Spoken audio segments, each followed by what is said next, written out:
అనంత కరుణామయుడు, అపార కృపాశీలుడు అయిన అల్లాహ్ పేరుతో ప్రారంభిస్తున్నాను. అల్లాహ్ మాత్రమే స్తుతింపదగినవాడు. ఆయన ఆకాశాలను, భూమిని సృష్టించాడు. ఆయన దైవదూతలను సందేశహరులుగా నియమిస్తాడు. ఎటువంటి దైవదూతలంటే, వారికి 2 3 4 బాహువులు ఉంటాయి. ఆయన తన సృష్టి స్వరూపాన్ని తన ఇష్ట ప్రకారం పెంచుతాడు. నిశ్చయంగా అల్లాహ్ ప్రతిదీ చేయగల సమర్థుడు. అల్లాహ్ ప్రజల కొరకు ఏ కారుణ్యద్వారాన్ని తెరిచినా, దానిని అడ్డుకునే వాడెవడూ లేడు. ఆయన మూసివేసిన దానిని అల్లాహ్ తరువాత మళ్లీ తెరిచేవాడు ఎవ్వడూ లేడు. ఆయన శక్తిమంతుడు, వివేచన కలవాడు. మానవులారా, అల్లాహ్ మీకు చేసిన ఉపకారాలను జ్ఞాపకం ఉంచుకోండి.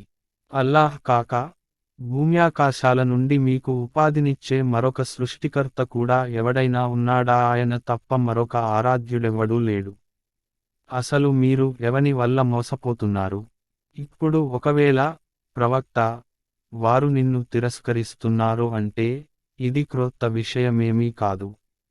నీకు పూర్వం కూడా చాలామంది దైవ ప్రవక్తలు తిరస్కరించబడ్డారు. వ్యవహారాలన్నీ చివరకు అల్లాహ్ వైపునకే మరలనున్నాయి. మానవులారా, నిశ్చయముగా అల్లాహ్ వాగ్దానం సత్యమైనది. కనుక ప్రాపంచిక జీవితం మిమ్మల్ని మోసానికి గురిచేయకూడదు. ఆ మహావంచకుడు కూడా మిమ్మల్ని అల్లాహ్ విషయంలో మోసగించగలగకూడదు. యథార్థానికి శైతాను మీకు శత్రువు. కనుక మీరు కూడా వాడు మీ శత్రువే అని భావించండి. వాడు, తన అనుచరులు నరక వాసులలో చేరిపోవాలని వారిని తన మార్గం వైపునకు పిలుస్తున్నాడు. అవిశ్వాసానికి పాల్పడే వారికి కఠిన శిక్ష పడుతుంది. విశ్వసించి మంచి పనులు చేసేవారికి క్షమాభిక్ష గొప్ప ప్రతిఫలం లభిస్తాయి. ఎవనికి తన దుష్కార్యం అందంగా కనిపించేలా చేయబడిరదో మరియు అతడు దానిని మేలైనదిగా భావిస్తున్నాడో, ఆ వ్యక్తి మార్గభ్రష్టత్వానికి అసలు హద్దు అంటూ ఏమైనా ఉందా? యథార్థం ఏమిటంటే, అల్లాహ్ తాను కోరిన వారిని మార్గభ్రష్టత్వానికి గురిచేస్తాడు. తాను కోరిన వారికి రుజుమార్గం చూపుతాడు. కనుక, ప్రవక్త, అనవసరంగా నీ ప్రాణం ఈ ప్రజల కోసం దనుఖానికి, బాధకు గురి అయి హరించిపోకూడదు. వారు చేస్తూ ఉన్నదంతా అల్లాహ్కు బాగా తెలుసు. వాయువులను పంపేవాడు అల్లాహే, తరువాత అవి మేఘాన్ని లేపుతాయి. ఆ తరువాత మేము దానిని ఒక పాడుబడ్డ నేల వైపునకు తీసుకుపోతాము. దాని ద్వారా చచ్చిపడి ఉన్న ఆ నేలనే బ్రతికిస్తాము. మరణించిన మానవులు బ్రతికి లేవటం కూడా ఇలానే జరుగుతుంది. అల్లాహ్ మాత్రమే గౌరవానికి పూర్తిగా అర్హుడనే విషయాన్ని గౌరవాభిలాషి అయిన ప్రతివాడూ తెలుసుకోవాలి. ఆయన వద్దకు అధిరోహించే వస్తువు పరిశుద్ధ వాక్కు మాత్రమే, సత్కర్మ దానిని పైకి ఎక్కిస్తుంది. ఇక కుతంత్రాలు చేసేవారు, వారికైతే కఠిన శిక్ష పడుతుంది. వారి కుతంత్రం దానంతటా అదే నాశనమైపోతుంది. అల్లాహ్ మిమ్మల్ని మట్టితో సృష్టించాడు. తరువాత ఇంద్రియ బిందువులతో, ఆ తరువాత మిమ్మల్ని జంటలుగా చేశాడు, అంటే స్త్రీ పురుషులు. అల్లాహ్కు తెలియకుండా ఏ స్త్రీ అయిన గర్భం దాల్చనూ లేదు, ప్రసవించనూ లేదు. వయసు పెరుగుతున్న వాడెవడూ ఆయువును పొందలేడు. ఎవరి ఆయువులోనూ తగ్గింపు అనేది జరగదు, గ్రంథంలో వ్రాయబడి ఉన్న దాని ప్రకారం తప్ప. ఇది అల్లాహ్కు చాలా సులభమైన పని. నీటి వనరులు రెండూ సమానం కావు. ఒకటేమో తీయనిది, దప్పికను తీర్చేది, త్రాగటానికి మధురమైనది. రెండోదేమో గొంతు మండిరచే అంత ఉప్పనిది. కాని రెండిరటి నుంచి మీరు స్వచ్ఛమైన తాజా మాంసాన్ని పొందుతారు. ధరించటానికి అలంకరణ సామగ్రిని వెలికి తీసుకుంటారు. మీరు చూస్తూనే ఉన్నారు, ఈ నీటిలోనే పడవలు దాని గుండెలను చీల్చుకుంటూ పోతూ ఉంటాయి. మీరు అల్లాహ్ అనుగ్రహాన్ని అన్వేషించేందుకు తద్వారా ఆయనకు కృతజ్ఞులు అయ్యేందుకు.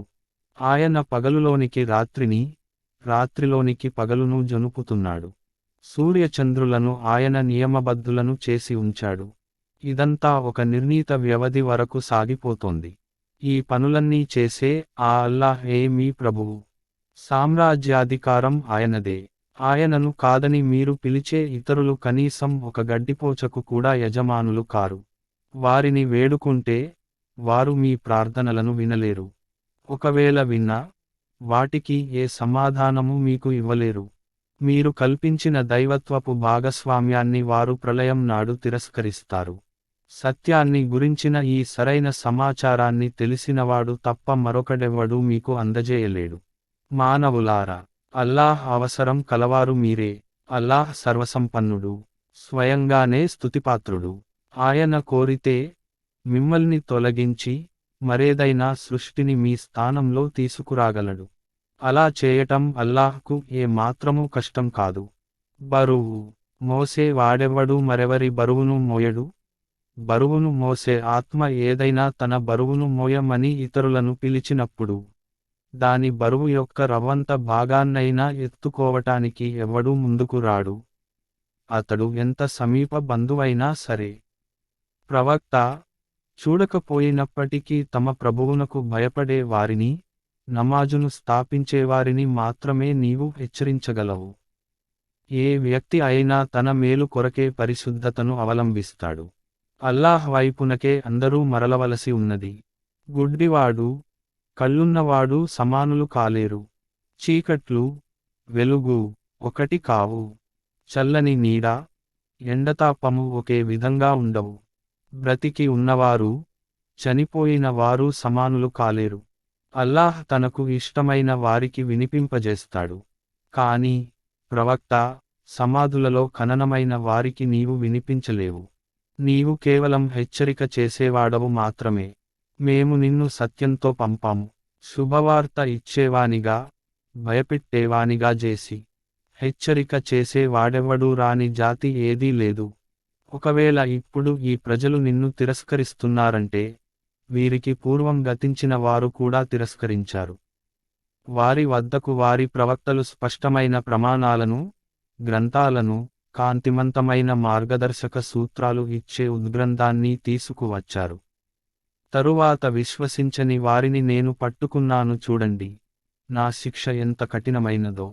ఆకాశం నుండి అల్లాహ్ వర్షం కురిపించటాన్ని నీవు చూడటం లేదా? తరువాత దాని ద్వారా మేము రకరకాల రంగురంగుల పండ్లను ఉత్పత్తి చేస్తాము. కొండలలో కూడా తెల్లని, ఎర్రని, కారునలుపు చారలు కనిపిస్తాయి. వాటి రంగులు వేర్వేరుగా ఉంటాయి. ఈ విధంగానే మానవుల, జంతువుల, పశువుల రంగులు కూడా భిన్నమైనవే. యథార్థమేమిటంటే, అల్లాహ్ దాసులలో జ్ఞానులు మాత్రమే ఆయనకు భయపడతారు. నిస్సందేహంగా అల్లాహ్ శక్తిమంతుడు, మన్నించేవాడును. అల్లాహ్ గ్రంథాన్ని పారాయణం చేసేవారు, నమాజును స్థాపించేవారు, మేము వారికి ఇచ్చిన ఉపాధి నుండి బహిరంగంగానూ, రహస్యంగానూ ఖర్చు చేసేవారు నిశ్చయంగా ఏమాత్రం నష్టం రాని వ్యాపారాన్ని కోరుకుంటున్నారు. ఈ వ్యాపారంలో వారు తమ సర్వస్వాన్ని ఎందుకు ధారపోశారంటే, అల్లాహ్ వారి ప్రతిఫలాలను పూర్తిగా వారికి ఇవ్వాలని, అదనంగా తన అనుగ్రహం నుండి ఇంకా వారికి ప్రసాదించాలని. నిస్సంశయంగా అల్లాహ్ క్షమించేవాడు, విలువనిచ్చేవాడును.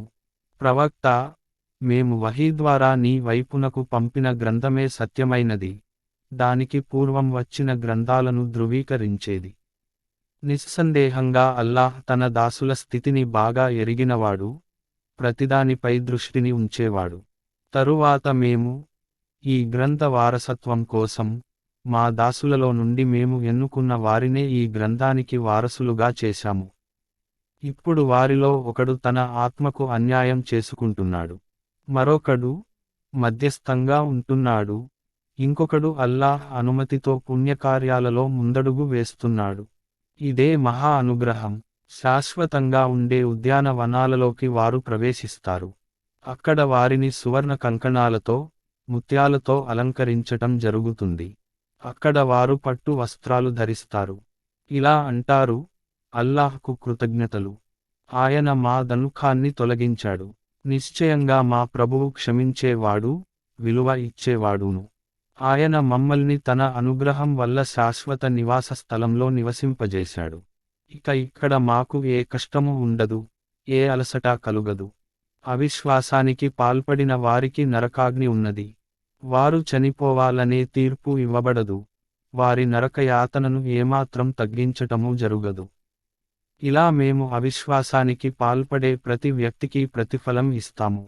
వారు అక్కడ పెడబొబ్బలు పెడుతూ ఇలా అంటారు, మా ప్రభూ, మమ్మల్ని ఇక్కడ నుండి బయటకు తీయి, మేము పూర్వం చేసిన పనులకు భిన్నంగా మంచి పనులు చేయటానికి. వారికి ఇలా జవాబు ఇవ్వబడుతుంది, గుణపాఠం నేర్చుకోదలచినవాడు గుణపాఠం నేర్చుకోవటానికి సరిపడిన ఆయుష్షును మేము మీకు ఇవ్వలేదా? మీ వద్దకు హెచ్చరిక చేసేవాడు కూడా వచ్చి ఉన్నాడు కదా. ఇక రుచి చూడండి యాతనను. దుర్మార్గులకు ఇక్కడ సహాయం చేసేవాడెవడూ లేడు. నిస్సందేహంగా అల్లాహ్ ఆకాశాలలోనూ భూమిపైన అగోచరముగా ఉన్న ప్రతి దానిని ఎరుగును. గుండెలలో దాగి ఉన్న రహస్యాలను సైతం ఆయన ఎరుగును. మిమ్మల్ని భూమిపై ఖలీఫాలుగా చేసినవాడు ఆయనేగా. ఇక ఎవడైనా అవిశ్వాసానికి పాల్పడితే అతని అవిశ్వాసం సంకటమై అతని మీదనే ఉంటుంది. అవిశ్వాసుల అవిశ్వాసం వారి ప్రభువు యొక్క ఆగ్రహాన్ని వారిపై ఉగ్రతరం చేస్తుందే తప్ప వారికి ఏ వృద్ధిని కలిగించదు. అవిశ్వాసులకు నష్టంలో పెరుగుదల తప్ప అభివృద్ధి ఏమీ ఉండదు. ప్రవక్త వారితో ఇలా అను, అల్లాహ్ను కాదని మీరు వేడుకునే మీ భాగస్వాములను మీరు ఎప్పుడైనా చూశారా? వారు భూమిపై సృష్టించింది ఏమిటో నాకు చూపండి. లేక ఆకాశాలలో వారికున్న భాగస్వామ్యం ఏమిటి? ఒకవేళ వారు చూపలేకపోతే ఇలా అడుగు, మేము వారికి ఏదైనా పత్రాన్ని వ్రాసి ఇచ్చామా? దాని ఆధారంగా వారు తమ ఈ షిర్క్ విషయంలో స్పష్టమైన ఒక ప్రమాణం కలిగి ఉండటానికి లేదు. అయితే ఈ దుర్మార్గులు ఒకరినొకరు కేవలం కుయుక్తులతో మోసగించుకుంటూ పోతున్నారు. యథార్థమేమిటంటే ఆకాశాలను, భూమిని తమ స్థానాల నుండి తొలగిపోకుండా ఆపి ఉంచినవాడు అల్లాహే. ఒకవేళ అవి తొలగిపోతే అల్లాహ్ తరువాత వాటిని నిలిపి ఉంచేవాడు మరొకడెవడూ లేడు. నిస్సందేహంగా అల్లాహ్ సహనశీలుడు, క్షమించేవాడును. ఒకవేళ హెచ్చరిక చేసేవాడు తమ వద్దకు వచ్చి ఉన్నట్లయితే తాము ప్రపంచంలోని ప్రతి జాతికంటే మిక్కిలి సన్మార్గగాములమై ఉండేవారము అని వారు కఠోరమైన ప్రమాణాలు చేసి అంటూ ఉండేవారు.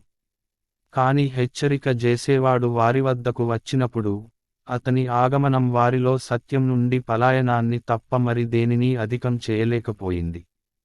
వారు భూమిపై మరింత దురహంకారముతో తిరుగసాగారు, దుష్టపన్నాగాలు పన్నసాగారు. వాస్తవానికి దుష్ట పన్నాగాలు వాటిని పన్నేవారినే ముంచివేస్తాయి. ఇక పూర్వపు జాతుల పట్ల అల్లాహ్ అవలంబించిన విధానాన్నే వారి పట్ల కూడా అవలంబించాలని వారు నిరీక్షిస్తున్నారా? అలా అయితే నీవు అల్లాహ్ విధానంలో మార్పును ఎంతమాత్రం చూడలేవు. అల్లాహ్ సంప్రదాయాన్ని దాని నిర్ణీత మార్గం నుండి ఏ శక్తి మరల్చటాన్ని కూడా నీవు ఎన్నటికీ చూడలేవు. వారు భూమిపై ఎన్నడూ సంచరించి ఉండలేదా? వారికి పూర్వం గతించిన మరియు వారికంటే అత్యంత బలవంతులైన ప్రజలు ఎదుర్కొన్న పరిణామం ఎలాంటిదో వారికి కనిపించేందుకు. అల్లాహ్ను అశక్తుడుగా చేసే వస్తువు ఏదీ ఆకాశాలలోనూ లేదు, భూమిపైనా లేదు. ఆయన సర్వము ఎరిగినవాడు, సర్వము చేయగల సమర్థుడు. ఒకవేళ ఆయన ప్రజలను వారు చేసిన అకృత్యాలకుగాను పట్టుకుంటే భూమిపై ఏ ప్రాణిని సజీవంగా వదిలిపెట్టేవాడు కాడు. కాని ఆయన వారికి ఒక నిర్ణీత కాలం వరకు గడువు ఇస్తున్నాడు. తరువాత వారి నిర్ణీత వ్యవధి పూర్తి అయినప్పుడు అల్లాహే స్వయంగా తన దాసులను చూసుకుంటాడు.